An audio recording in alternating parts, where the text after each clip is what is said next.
Scott and I recently went to the Dominican Republic, and while we were there on vacation, this young man came up to us on the beach, and he was selling spa packages, and he was wearing an I Love Jesus ball cap.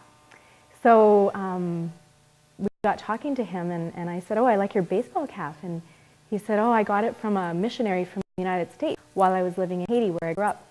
And he said, "Now I have Jesus in my heart." And that prompted us to start talking about church. And I said, I'm Christian as well, and I would love to go to a church here. And so he offered to take us to his church. And off we went that following Sunday, and his church is all filled with Haitian people. There's about 100 people all together, and it was the most welcoming experience. Scott and I were completely blown away by these people. They worship just from the tips of their toes right to the top of their head. And you know these people have nothing. You know that they are very poor, yet they dressed in their Sunday best, and they sing to God and praise Jesus for all that they do have.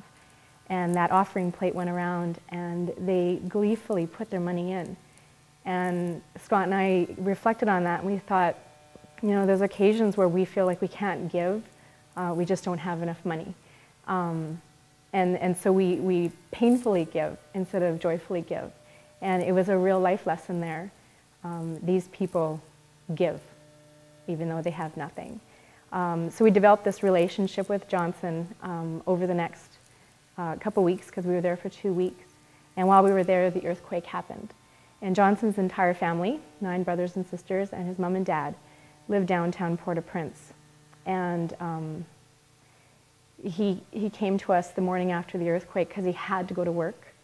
And he came up to us, and he was carrying a newspaper, and he said, "I haven't been able to get a hold of my family, and they could all be gone." And it was difficult. And he said, "I know that God's going to take care of my family."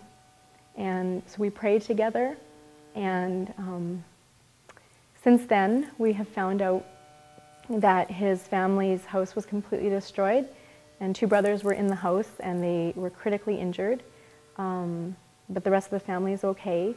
They are now homeless and living in a town nearby on the streets. They haven't any money, and they hadn't had any food. So we've been in contact with Johnson through the email for the past few days, and he asked us this week if we would ever consider sponsoring him to come to Canada so that he can then send money back to help his family who have nothing. And we know in our hearts that this was no coincidence that we met Johnson when we did. And now Scott and I have decided that we are going to do everything we can to sponsor this young man to come live here with us.